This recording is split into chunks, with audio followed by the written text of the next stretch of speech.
সে উদাসীনতায় সে তার সময় পার করে। কার মতো? যেই লোকটা 50 বছর বয়স অপরাধ, চুরি, মিথ্যা কথা, জানা, ব্যভিচার, বাপ্পার সাথে অন্যায় অবিচার, মানে হারাম খাওয়া হতে ইচ অ্যান্ড এভরি হারাম যেটা আল্লাহ নিষেধ করছে সেটা সে দৌড়ে দৌড়ে গিয়ে আগলে নিছে, যেটা আল্লাহ হালাল বলছে সেটা সে ভাগতেছে, সে পলায়ন করতেছে। 50 বছর তার বয়স।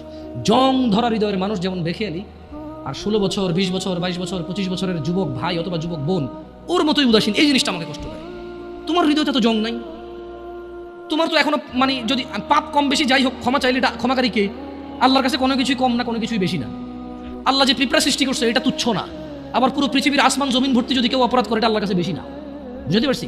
মানে আল্লাহর ব্যাপারটাই ডিফারেন্ট। সুবহানাল্লাহ, আল্লাহ সুবহানাহু ওয়া তাআলার ব্যাপারটাই ভিন্ন, ওনার উদারতাই ভিন্ন। যদি পিঁপড়া পায়খানার মধ্যে যে বেজ না হয় এভাবে এভাবে হাঁটে, অনেকে দেখলে ঘৃণা করে বমি করবে, মহিলারা দেখলে ছোট ছোট তেলাপোকা দেখে মহিলারা লাভ দিয়ে খাটে উঠে যায়, ভয় পায়, ইয়াক ওয়াক করে ঘরে ঢোকে না। এই জিনিসটা আল্লাহর কাছে তুচ্ছ না। শুকর খাওয়া হারাম, আল্লাহর কাছে তুচ্ছ না। আমার জন্য খাওয়া নিষেধ, এটা আল্লাহ সৃষ্টি। কুকুর আমার জন্য খাওয়া নিষেধ, কিন্তু এটা তুচ্ছ না, এটা আল্লাহ সৃষ্টি। কেউ বানাতে পারবে না এরকম কিছু, রাইট? আবার আসমান থেকে জমিন পর্যন্ত অপরাধ আল্লাহর কাছে বেশি কিছু না। আল্লাহ ভিন্ন। সুবহানাল্লাহ, ওনাকে ওনার ইউনিকনেস, ওনার প্রত্যেকটা জিনিস ওনার সমতুল্য সমকক্ষ কেউ নেই, কিছু নেই। উদাহরণ উদ্ধৃতি নেই ওনার ব্যাপারে। আমরা কাউকে উদাহরণ দিব, উদ্ধৃতি দিব এরকম নেই। উনি একক, অদ্বিতীয়, উনি সো ইউনিক। সুবহানাল্লাহ, উনি আলটিমেট ইউনিক, এরপর আর কিছু নাই। সো যুবকদের এই জিনিসটা খুব খারাপ লাগে, উদাসীনতার এই ব্যাপারটা। আল্লাহ সুবহানাহু ওয়া তাআলা কোরআনে কারিমে বলেন যে আফাহাসিবতুম আন্নামা খালাকনাকুম আবাথা, তোমরা কি মনে করেছো বা তোমরা কি মনে করেছিলে যে ওয়া আন্নাকুম ইলাইনা লা তুরজাউন, মানে তোমাদেরকে আল্লাহ অনর্থক সৃষ্টি করেছেন এবং তোমরা আল্লাহর কাছে ফিরে যাবে না, তোমাদেরকে আল্লাহ ফিরাই নেবে না, ওনার কাছে ফিরতে হবে না, তোমরা ভাবছো? মানে 20 বছর বয়স, তোমার ঘুম আসলে ঘুম আসে, 2 দিন জেগে থাকতে চাইলে জেগে থাকতে পারো, হ্যাঁ, বল করতে পারো, ক্রিকেট খেলার সময় বল করতে পারো 60 কিলোমিটার বেগে, ফুটবলে কিক দিলে যে গোলকিপারে ধরো ওর হাত লাল হয়ে যায়, গরম হয়ে যায় তোমার কিকের পাওয়ারে, হ্যাঁ, তুমি এক দৌড় দিয়ে বুলেটের গতিতে যা হুন্ডার কাছে রেস দিতে পারো, সাইকেলের আগে দৌড়াইতে পারো, হ্যাঁ, আস্তে করে লুকিয়ে থাকা জাম্প দিয়ে যায়, বিড়াল ধরতে পারো, পাখি ধরতে পারো, হ্যাঁ, রাতে 2টা বাজে কাউরে ভয় পাও না, প্রেমিকার ঘরের সামনে যায় শার্ট খুলা তুই বাইরে বিড়ালে ব্লেড দিয়ে হাত কেটে এলাম, এগুলো বলতে পারো, চ্যালেঞ্জ দিতে পারো। তুমি একটা কিছু না? হ্যাঁ, তুমি একটা কিছু। মহিলা মেয়ে বয়স 15, 16, 18, 20, 22 বছর পর্যন্ত তো কিছু করে না। এই 14 থেকে 18 ভিতরে বাপকে বলতেছে যে তুমি লাগবে না, আমার ও আছে, ও হইলেই চলবে। কত মানুষ গরিব আছে না, কি হয়েছে, নানা ধরনের উদাহরণ উদ্ধৃতি, মন যা চায় তা বলতে পারে। কেন এখনো জোয়ান যুবতী কোনো বিপদ চোখে দেখে নাই, যুবক যুবতী এখনো অভাব দরিদ্রতা চোখে দেখে নাই, বাপের ঘাড়ের উপরে খায়, যা খুশি তা করে, যেদিকে খুশি সেদিকে যায়, যা খুশি তা বলে। আল্লাহ বলছে যে আফা হাসিবতুম আন্নামা খালাকনাকুম আবাথা, তুমি যা খুশি তা করো, আমি তোমাকে তৌফিক দিছি, তাই বলে কি তুমি মনে করো আমি তোমাকে অনর্থক এমনি এমনি সৃষ্টি করছি? ওয়া আন্নাকুম ইলাইনা লা তুরজাউন, তোমাদেরকে কি আমি আল্লাহর কাছে ফিরে আনবো না আমি, এরকম ভাবো তোমরা? ইকতারাবা লিন-নাস হিসাবুহুম ওয়া হুম ফি গাফলাতিন মুরিদুন, মানুষের হিসেব নিকেশ নেই। প্রবলেমটা কোথায়? প্রবলেম হচ্ছে আমাদের বিবেক বুদ্ধি কোন জায়গায় নামছে। আমরা অসুস্থ মানুষের ব্যাপারে বলি, দিব্যি বলি না রে প্রচুর অসুস্থ বা ইদানিং আর সুস্থ হয় না, এগুলো মারা যাবে।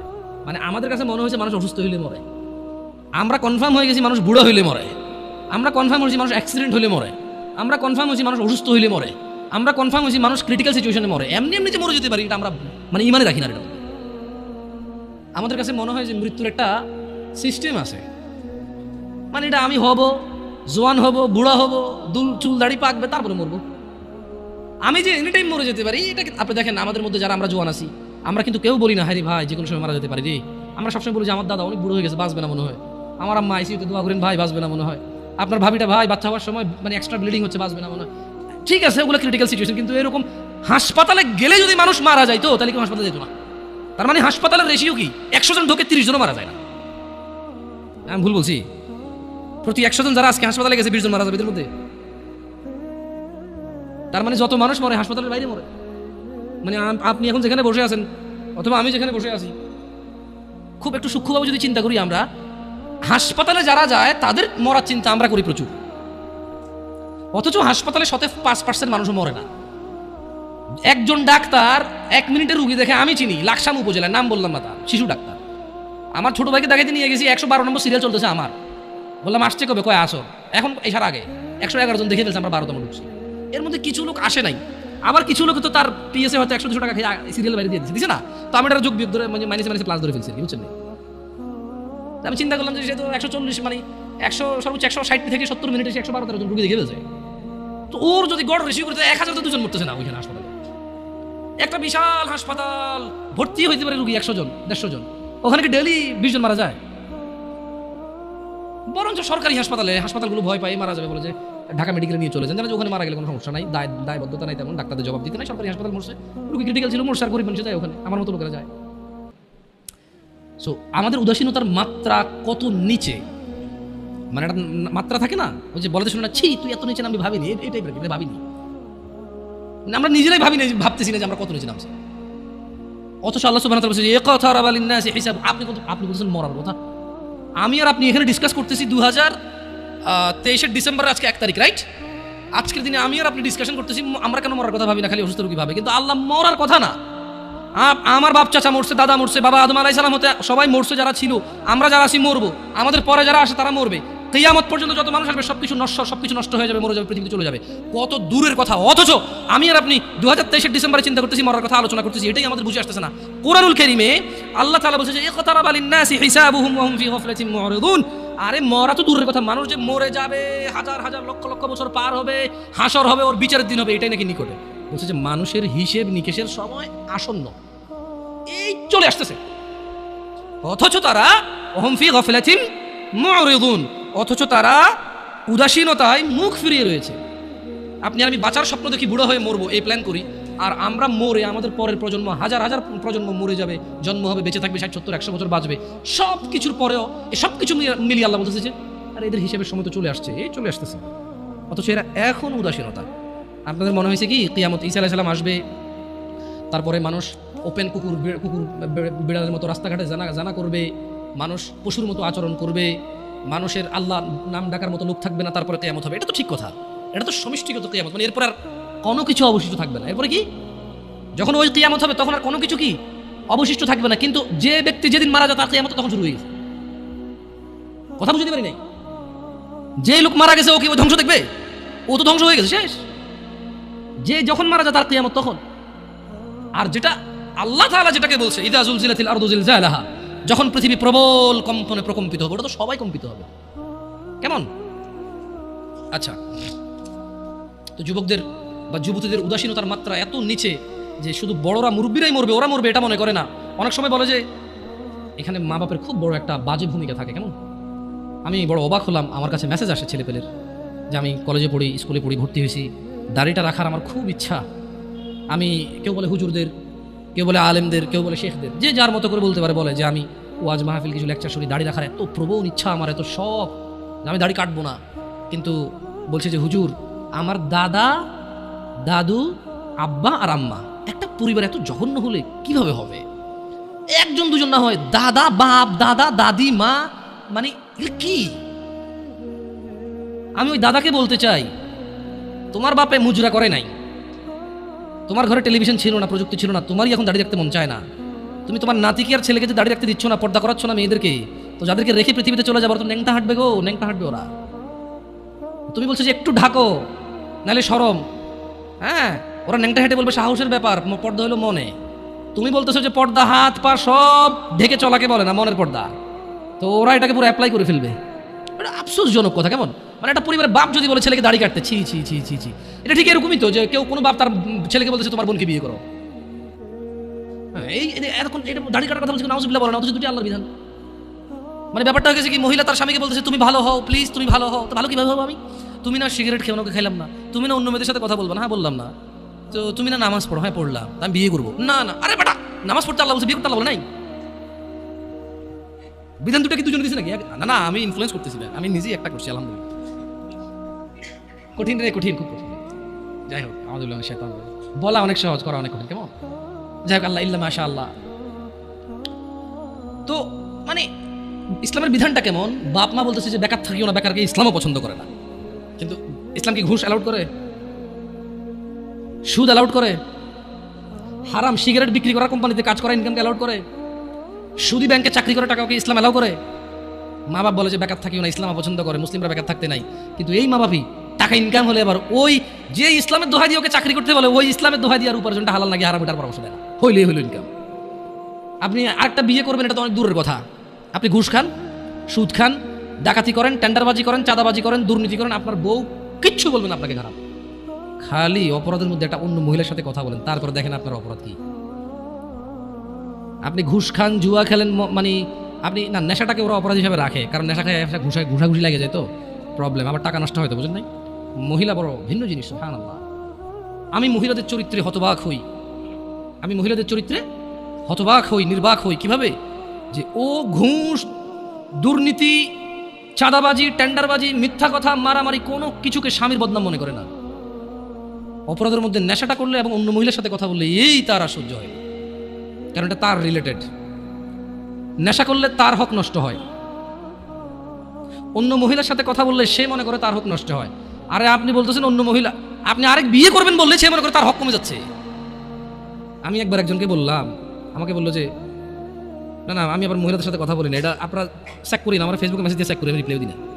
প্রশ্ন করি, প্রশ্ন যেটা খুব ক্রিটিক্যাল মনে হয় রিপ্লাই করি, তাও লিখে কথা বলবো, ভয়েস মেসেজ এগুলো অ্যালাউড করি না। কেমন আমার তারা লিখে যান, উত্তর পারলে দিব না, ইগনোর করে দিছি, শেষ।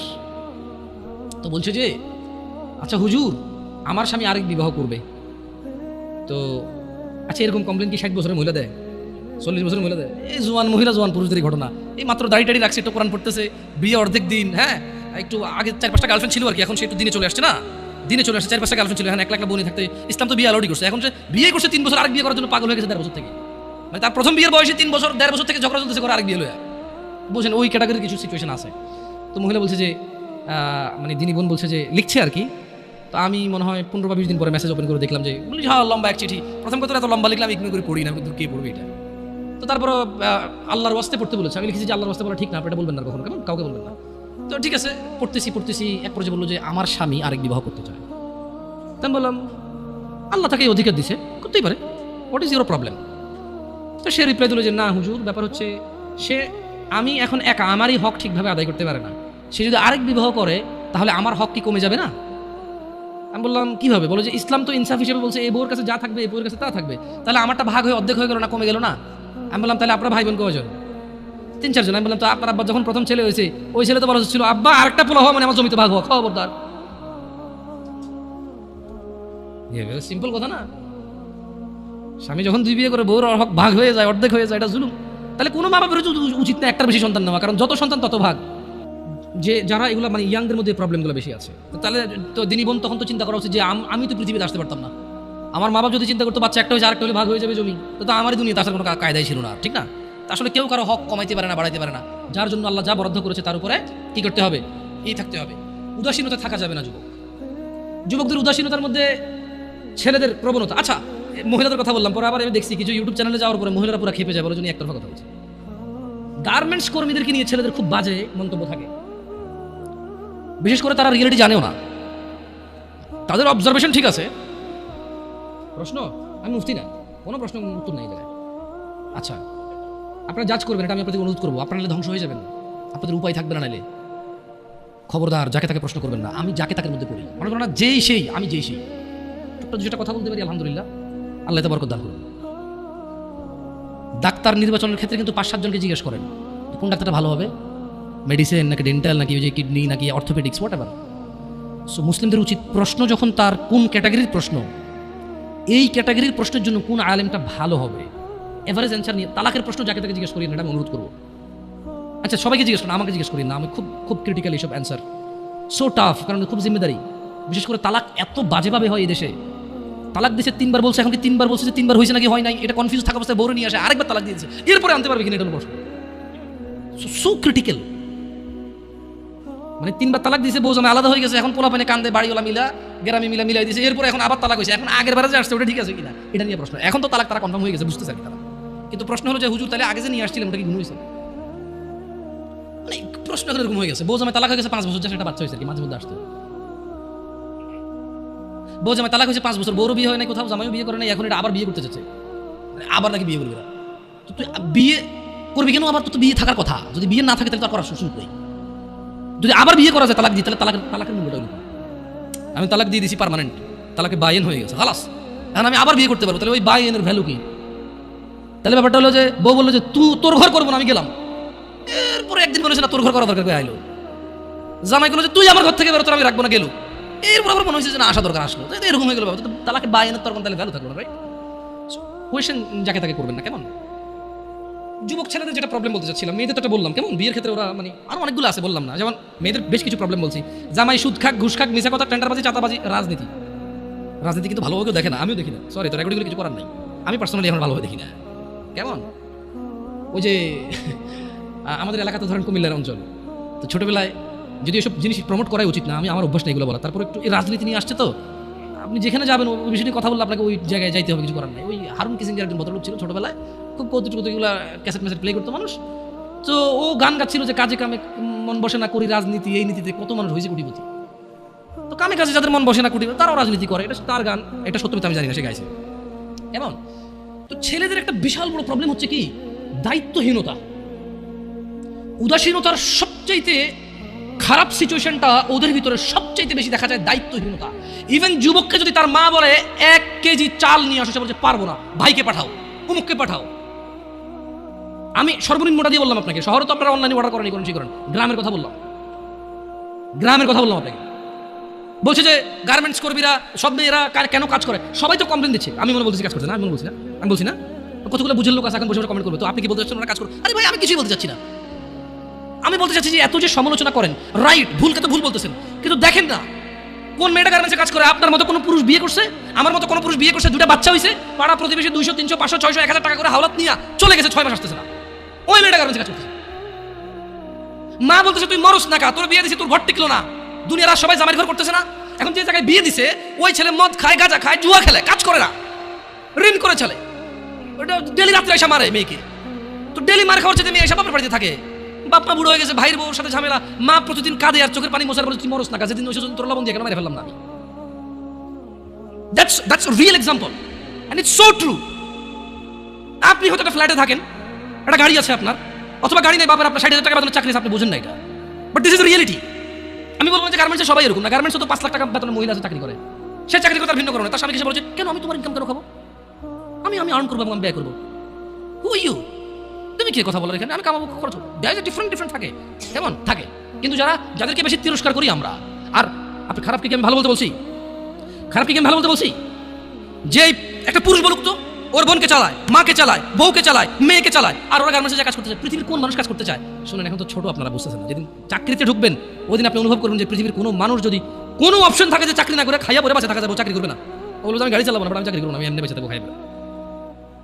অসুস্থ হলে যদি বেশি টাকা না লাগতো মানুষের, বোন বিয়েতে যদি টাকা না লাগতো মানুষের, বাজার করতে যদি টাকা না লাগতো মানুষের, অধিকাংশ মানুষ বলতো যে ভাই যদি কেউ বলতো দিনে তোর 1 টাকা করে ঘুষি দিই, আর পুরো দিন তোর থাকা খাওয়া শিখছে সব আমার, ভাই আসতে দিস ভাই, একটু প্রয়োজনে কম খাওয়াইস, কম পোশাক দিস, হাসবেন হয়তো আপনি, বাট এটা হয়তো হইতে পারতো হয়তো, কারণ আমরা তো দেখি চাকরিজীবীদের কি বিরক্তি, চাকরিজীবীদের যে চাকরি করা কি বিরক্তি, না বিরক্ত হওয়া উচিত না, কর্ম করা উচিত। আমি রিয়েলিটি বলতেছি, মানুষের মানে এক্সপ্রেশনটা বলতেছি আপনাদেরকে। তো ছেলেদের উদাসীনতা না হলে মেয়েরা কেন মানে আপনি একদিকে বলতেছেন যে এটা, একদিকে দোষটা ওই মেয়ের যে কাজ করে না, ওরও আছে, কিন্তু আসলে কত নিরুপায় মানুষ আছে, আপনি কথা না বললে বুঝবেন না ভাই, বিশ্বাস করেন, কথা না বললে বুঝবেন না। ও হয়তো ও আল্লাহকে ভয় করলে আল্লাহর জন্য ভালো রাস্তা দিত, ও তো আল্লাহকে ভয় করে না, জানা ব্যভিচার, মানে গার্মেন্টসে যাওয়ার আগেও তো খুব একটা ভালো চলাফেরা করছে তা না। আপনি গার্মেন্টস কেন বলবেন, আপনি ধরেন না একবারে কোনো বড় কোনো একবারে ধরেন কিছু একটা বিশাল আয়োজন, ওটাই হোক না হোয়াট এভার, কিন্তু বাপরে এরা জানি আবার টাইটেল জানি যে নারী কি উন্নয়নে বাধা দিচ্ছি আমি, না ওগুলো বলতেছি না, আমি নারীদের পক্ষে বলতেছি যে বোন তোমার কষ্ট আমি অনুধাবন করতেছি, আমি তোমার কষ্ট অনুধাবন করি যে তুমি কোন দুঃখে তুমি 12,000 টাকার জন্য রাস্তায় নেমে তুমি আন্দোলন করো, কারণ তোমার ঘরে থাকা স্বামীটা এতটাই অযোগ্য, তোমার ঘরে থাকা ভাইটা এতটাই বেখেয়ালি, এতটাই উদাসীন যে তোমার 4,000 টাকা পুরো মাসে তোমার পিছনে খরচ হবে না, সেটা তোমার ভরণ পোষণ নিতে পারে না। সে 8 ঘন্টার জায়গায় 10 ঘন্টা কাজ করতে রাজি নাই, সে দিনে 7 দিন কাজ করতে রাজি নাই, তার বন্ধু বান্ধব লাগবে, তার আড্ডা লাগবে, তার সিগারেট লাগবে, তার মদ লাগবে, তার জুয়া লাগবে, তার ছক্কা লাগবে, তার ক্রিকেট লাগবে, তার ফুটবল লাগবে। এই সবের পিছনে যতটুকু সময় ব্যয় করে যে কোনো একটা কিছু বাদ দিলে, যারা সিগারেট ধূম পায় তারা শুধু সিগারেটের টাকা দিয়ে বোন চালাতে পারে। এমন বহু যুবক এবং বহু পুরুষ আছে যারা সিগারেট খায় মাসে 3,000 4,000 টাকার, তাদের বোনরা গার্মেন্টসে কাজ করে। যদি বলে যাবে সিগারেটটা খাওয়া বাদ দিয়ে দিচ্ছি, ওর বোনার গার্মেন্টসে কাজ করা লাগে না। সো কোথাও না কোথাও আমাদের পুরুষদের বেখেয়ালি আছে, খামখেয়ালি আছে, আমাদের উদাসীনতা এবং আমাদের দায়িত্বহীনতাই মূল আমাদের দায়িত্বহীনতা হচ্ছে মূল কাজ। আমার মেয়ে, আমার বোন, আমার স্ত্রী, আমার মা, ওরা বের হয়, আমার অজান্তে বের হয় না, আমি ওদেরকে বাধ্য করেছি, দোষটা আমাদের উপরে আসবে। এমনি তো আল্লাহ নবী সাল্লাল্লাহু আলাইহি ওয়াসাল্লাম বলে নাই যে দাইয়ুস জান্নাতে যাবে না, দাইয়ুস জান্নাতে যাবে না। কেন যাবে না? আজকে আপনি গার্মেন্টসের দোষ দিয়ে লাভ আছে, আজকে আপনি ওই ইট ভাঙার কি ব্রিক ফিল্ডের দোষ দিয়ে লাভ আছে না, দাইয়ুস জান্নাতে যাবে না। মনে রাখবেন, যুবক অবস্থায় এই জিনিসগুলো নলেজ রাখা ভালো, বিয়ে শাদীর আগেই। কোন মহিলা যদি বেপরদার কারণে জাহান্নামে যায়, শুধু ও যাবে না, ওর সাথে কেউ না কেউ রিলেটেড থাকবে পুরুষ। কুড বি ফাদার, বাপ হইতে পারে, বড় ভাই হইতে পারে,